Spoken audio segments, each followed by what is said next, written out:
We now come to the Leader of the Opposition, Keir Starmer. Thank you, Mr Speaker. Can I congratulate the Prime Minister on her appointment?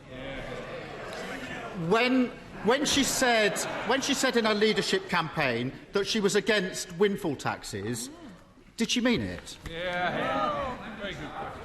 Well, I thank the right honourable gentleman for his welcome.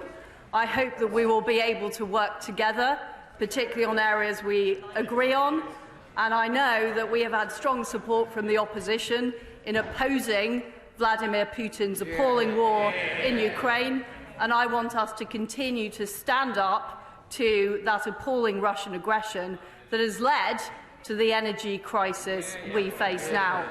I am against a windfall tax. I believe it is the wrong thing to be putting companies off investing in the United Kingdom just when we need to be growing the economy. Mr Speaker, thank you for that answer. I ask because the Treasury estimates are that the energy producers will make £170 billion in excess profits over the next 2 years. The Prime Minister knows she has no choice but to back an energy price freeze. But it won't be cheap, and the real choice, the political choice, is who is going to pay. Is she really telling us that she's going to leave these vast excess profits on the table and make working people foot the bill for decades to come? Well, I understand that people across our country are struggling with the cost of living and they're struggling with their energy bills. And that is why I, as Prime Minister, will take immediate action to help people with the cost of their energy bills. And I will be making an announcement to this House on that tomorrow and giving people certainty to make sure that they are able to get through this winter and be able to have the energy supplies and be able to afford it. But we can't just deal with today's problem. We can't just put a sticking plaster on it. What we need to do is increase our energy supplies long term. And that is why we will open up more supply in the North Sea, which the honourable gentleman has opposed. That is why we will build more nuclear power stations, which the Labour Party didn't do when they were in office. And that is why we will get on with delivering the supply as well as helping people through the winter. Well, I look forward to tomorrow's statement, but the money's got to come from somewhere.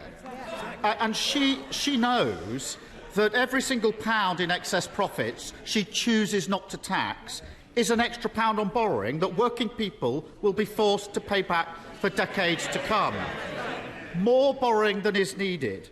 That's the true cost of her choice to protect oil and gas profits, isn't it?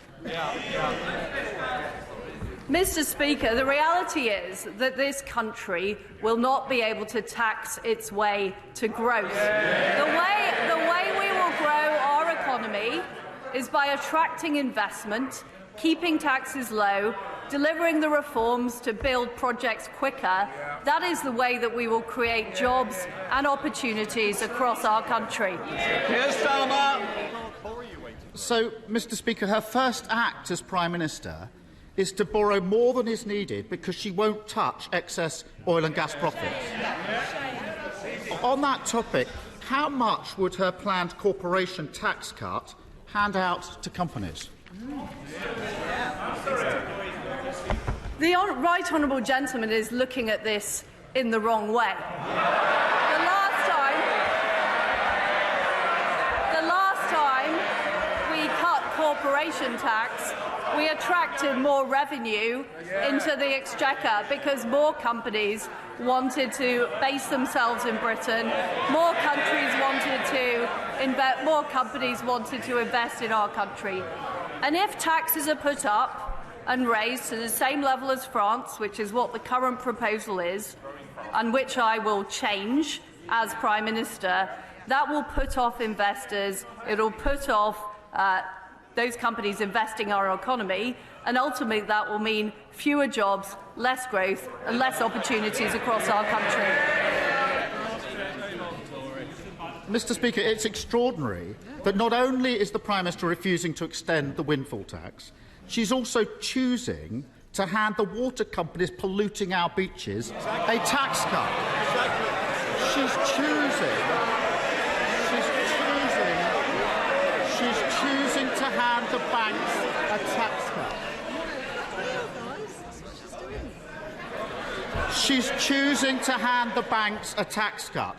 Add it all together, and companies that are already doing well are getting a £17 billion tax cut, while working people pay for the cost of living crisis, stroke victims wait an hour for an ambulance, and criminals walk the streets with impunity. Families and public services need every penny they can get.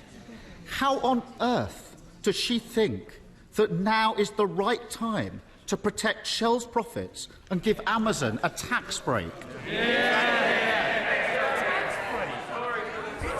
I'm on the side of people who work hard and do the right thing. That is why we will reverse the national insurance increase, and that is why we will keep corporation tax low. Because ultimately, we want investment right across our country. We want new jobs and new opportunities. And that is what I will deliver as Prime Minister. Keir Starmer. Mr. Speaker, the Prime Minister claims to be breaking orthodoxy, but the reality is she's reheating George Osborne's failed corporation tax plans, protecting oil and gas profits and forcing working people to pay the bill.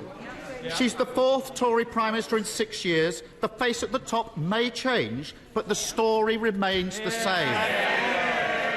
There is nothing new about the Tory fantasy of trickle-down economics. Nothing new about this Tory Prime Minister who nodded through every single decision that got us into this mess and now says how terrible it is. And can't she see there's nothing new about a Tory Prime Minister who, when asked who pays, says it's you, the working people of Britain? Well, there's nothing new about a Labour leader who is calling for more tax rises.